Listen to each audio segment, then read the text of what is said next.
Hello everyone, I'm Asawari and I welcome you all to another video of NIB's relationship series. Today we are going to talk about the red flags that everybody in any kind of a relationship should be warned about. We are also going to address the topic of seeking help in relationships.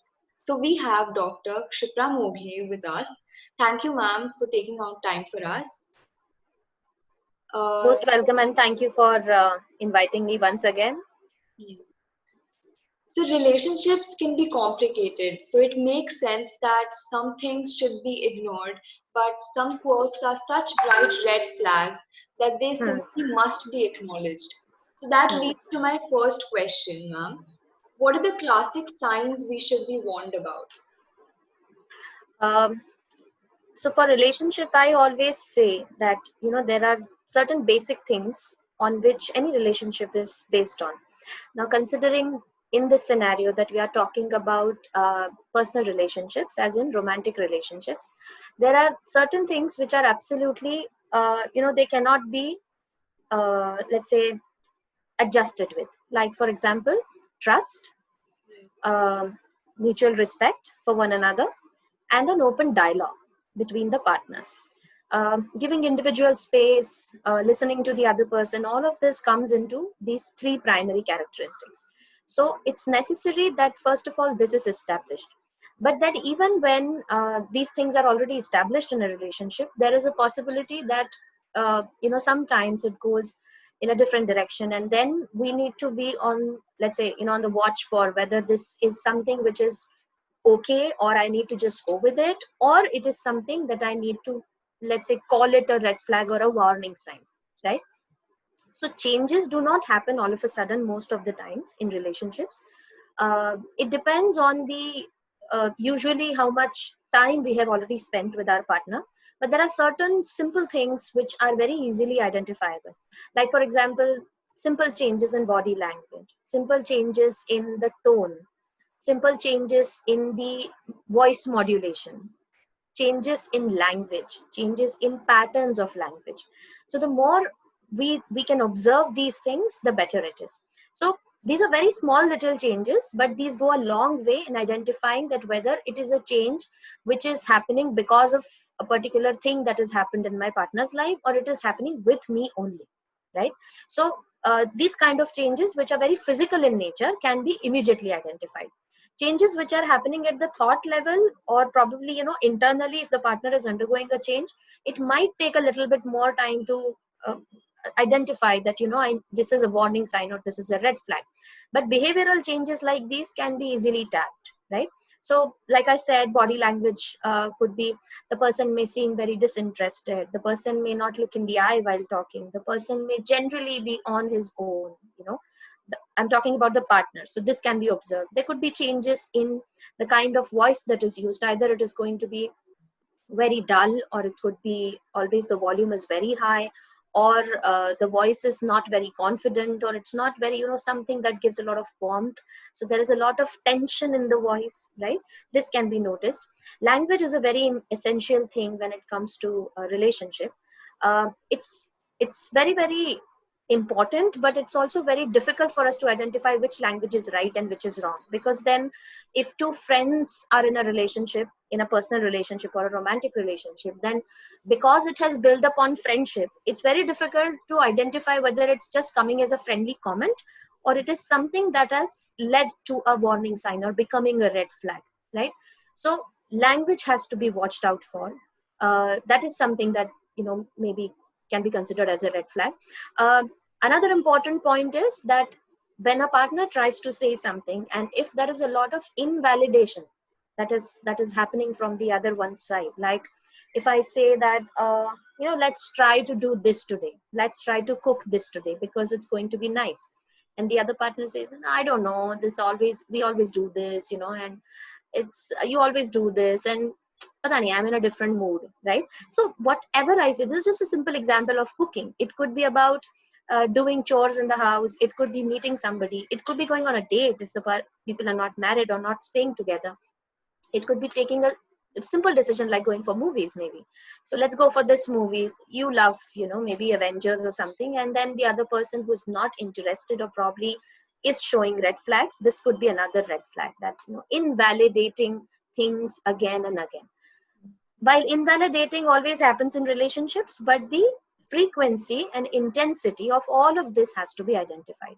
So how frequently these changes are being observed and how intensely they are being observed. Like in a fight, if the voice level or the volume rises, it's natural.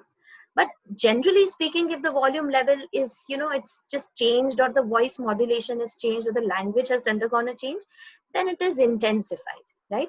So the frequency and intensity also has to be observed, and based on that, it can be identified whether it is a red flag or not. Another point could be, constantly if a partner tries to bring past experiences or bringing the past into the present conversation, like that day you did it, or this leads on to another thing when there is a lot of blame in the words that are used. Like, for example, you always do this, you never do this. So when this is focused on multiple times in a conversation, then probably we need to identify that, okay, this is something that needs attention. I'm not saying that it is something that gives us a clear indication that my relationship is going down the drain, but yes, it is definitely a red flag and a warning sign where it is necessary that a proper communication is established and both the partners start working on it.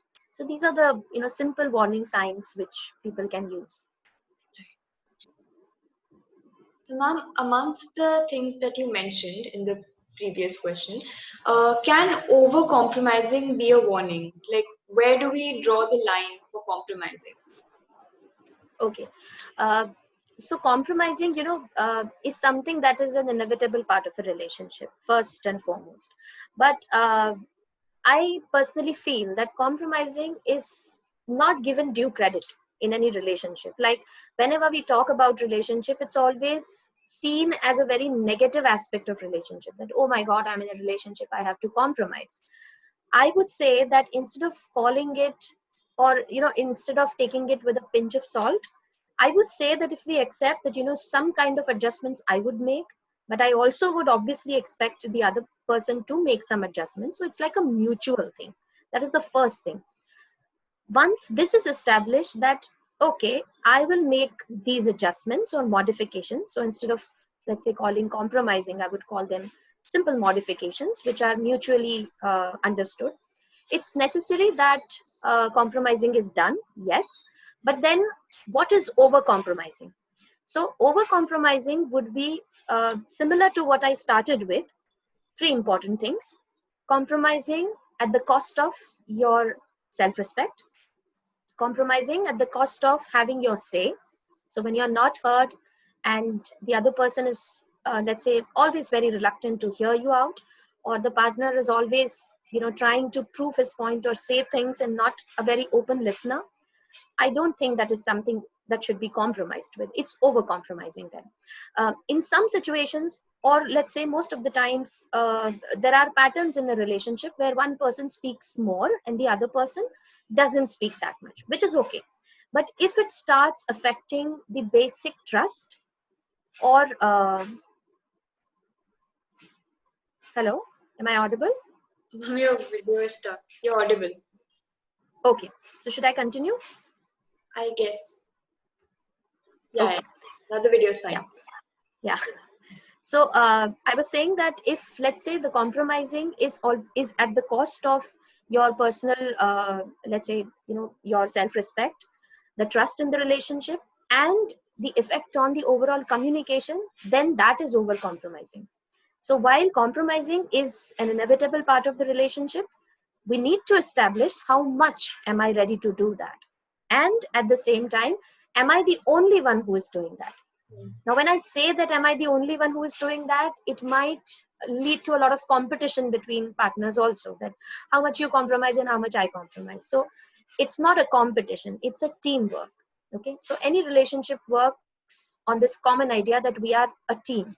It's not like you are against me and, you prove your point to me all the time. So over compromising would be when it is affecting your personal sanctity or your personal identity, then that is over compromising.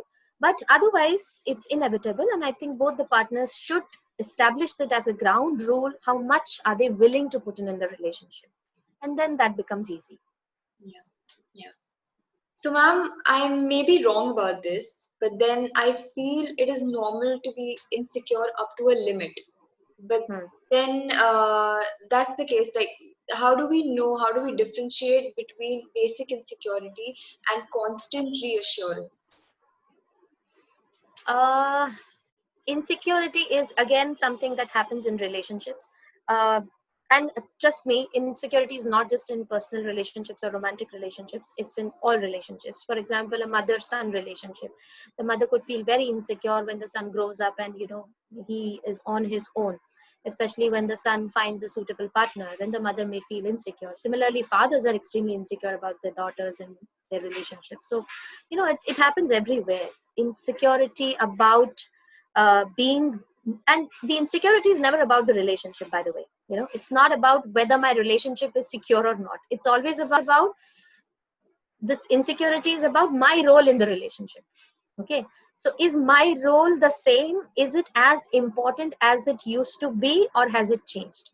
That's where the insecurity starts from. And it's never about whether this relationship is going to be successful or is going to be a failure. It's always about personal. Okay, insecurity can never be something which is social, right? It always starts from the personal or the individual, or from the individual. And then when the person starts getting doubts about how secure I am in this relationship, or am I still as important as I was in this relationship, then that's where insecurity starts. So it is a part of relationship again. But then whether it is insecurity or whether it is constant reassurance, I think the answer lies in the question itself. uh, Reassurance, or repeatedly telling that you are secure in the relationship or you value the relationship, is necessary. There are various ways and means in which this can be communicated. It could be directly said that I value my partner, or I am proud of him or her, or I appreciate one or two of whatever gestures he or she did for me, or I appreciate the way he takes care of my family, or takes care of my friends, or my schedule, or he appreciates my work, or whatever. So this is about how I communicate it, of course. But when it comes to constantly seeking reassurance about, so you're going to stay with me, you are with me, right? You are with me. And this again can happen in many different ways. So reassurance is required, and it is to be told that yes, I am in this relationship. It can happen in many different ways. But if one of the partners, by by his ways or by his behaviors or by his subtle references, if he seeks a lot of reassurance in the relationship constantly, then probably it's time to address it. Have a conversation, have a open-minded discussion about what exactly is something that is bothering. And usually it would be triggered by something. There would be some event which would have triggered it. There would be a person which may have triggered it. There would be, maybe the partner is going through something internally and that would have triggered it. So identifying that trigger and working on it is necessary when it leads to over seeking of reassurance. Otherwise that's fine, and insecurity is a part of life. It's fine. So, as you told about the difference between the two, many people Hmm. can't really differentiate and then they end up misunderstanding the situations. So, Hmm. like, it might not even be a wake up call, but then they might Hmm. think of it as one. So, how Hmm. do you know whether you're just overthinking or is it actually a red flag? um See, overthinking is in itself something that happens naturally. Okay. um, while I don't know, it's very difficult to find that fine line between this is enough thinking and this is overthinking. That threshold is very difficult to identify. But to simply put it, uh, thinking about something that is happening in your head, okay, because it was triggered after a particular event, is fine. But if that thought starts affecting your everyday behavior, that's overthinking. Hmm. Okay. So if we try to understand what is normal amount of thinking about a particular thing that is bothering me, and what is overthinking, when I am, let's say, thinking about my partner, without telling me, he decided to go out with his friends. Okay. Because he wanted some him, his time with his friends, and he did not tell me. So I start thinking about it, that why would he not tell me that? Why would he hide this, or why would he not confide in me? Am I not a good listener? Am I being too protective? Am I being too needy? Or am I, poking my nose in his affairs? Or am I not being very secure in the relationship? Or thousands of questions could come in my mind. Now, this has happened after a particular event, of course, when he has done something. Without identifying, without validating why he did it, I go on a thinking spree, right? And it happens so naturally, so organically. I don't know where it starts and where do I put an end to it, right? So this is happening normally, and 2 3 days I keep on thinking about it. Most of the times, it drops down. So the graph is like, it will rise up, then it will plateau, and then it will slowly go down because I get caught up with something else. I may even talk it out with my partner and just ask him that, why did you not tell me? And he would simply come up with an answer like, I forgot. Okay, so so it's like, oh my god, I was overthinking. He simply forgot, right? But then I need to drop it there. If I don't drop it, and if it continues, so much so that my everyday normal routine or everyday behavior or functioning gets hampered, like I cannot concentrate on my work. Whenever I'm doing something related to my work, this thought constantly is still running in my mind. That's where we call it a red flag. Otherwise, thinking about something for a period of time is all right, because it goes away automatically in, and it takes its own course, right? But if I'm overdoing it, how do I identify that? If it starts interfering with my everyday functioning, then that becomes a cause of concern, and then probably I need to sit and address it properly. So basically, that's a phase, and Hmm. we need to drop it off. And when it Hmm. becomes toxic, we need to pay attention to it, right? So, what are the basic signs that in a relationship that this is a phase, and it's not just a phase; it's becoming toxic? Uh, Overthinking, I don't think can be connected with toxicity in relationship. Toxicity is a different thing altogether. While we are talking about overthinking, it could be about any simple thing. It could be about, I cooked something and my partner did not eat it, or I bought him a gift. In a relationship where, let's say, two people are dating, and I bought him a gift and he did not like it, and he did not give me the expected response. That could also lead to overthinking, but that's not toxicity in the relationship. So what is toxicity then? Again, basic things. A relationship becomes toxic when you start feeling uh, very little in the relationship, when you start feeling less important, when you start feeling less valued, when you feel that you're not uh, up to the mark, or probably you are the one who is always on the receiving end, when it starts turning against you. So the thing which is supposed to be very beautiful for you, it starts turning against you. That's probably the time when toxicity enters in the relationship. Again, like I said, there are warning signs, body language change in the way the people speak. Always, you always do this, you never do this. This is a warning sign where we need to identify that whether this is a rough patch or whether it is actually leading to increased toxicity in my relationship. So these problems which occur in almost every relationships, they must Hmm. be causing some psychological damage, right? So Hmm. if the people in the relationship can't work it out between themselves, Hmm. then they Hmm. need to seek help from parents, Hmm. friends, counselor, Hmm. anybody. Hmm. So Hmm. when do people in a relationship need to seek help? When is the right time, or when do they know? Hmm.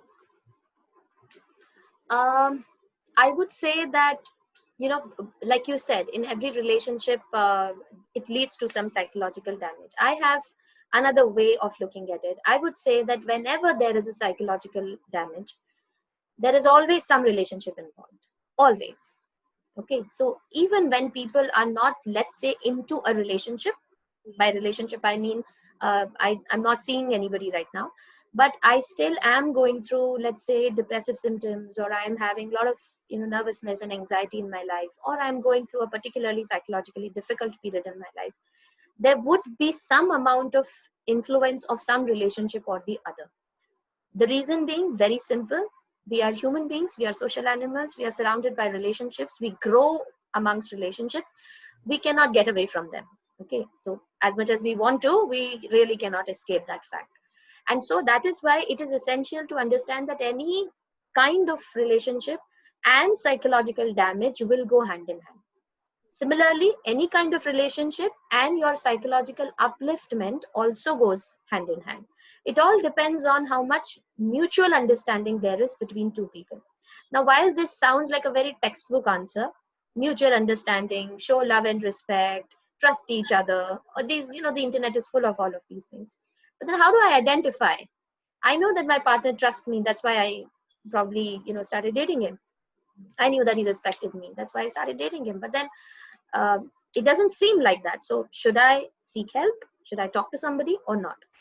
Um, so it's okay to seek help. There is no harm in it. In fact, it's recommended that the partners seek help. But I would suggest that they need to first, work it out themselves. It's necessary. There are simple few things that they can do to work it out. Primarily, the most important thing is communication. If communication is not a problem, like if in a relationship it was established on the premise of a good communication. For example, two people, they love to communicate with one another, fall in love, and start seeing each other. Um, Even if they hit a rough patch, they know that they can communicate with one another because they know their patterns, right? But if so, they will try to sit down and be open minded and brainstorm and find out the solutions to problems, identify exactly what is bothering each one of them, probably come up with novel ways of, affecting each other. Try to work on their empathetic mode, try to work on the language that they use. So, when communication is not a problem, things can still work out. When communication is a problem, when I don't know what the other person is saying, because relationships take place because of various reasons. It could be two friends who were very close to one another, they were best friends, then they fell in love, and then they started dating.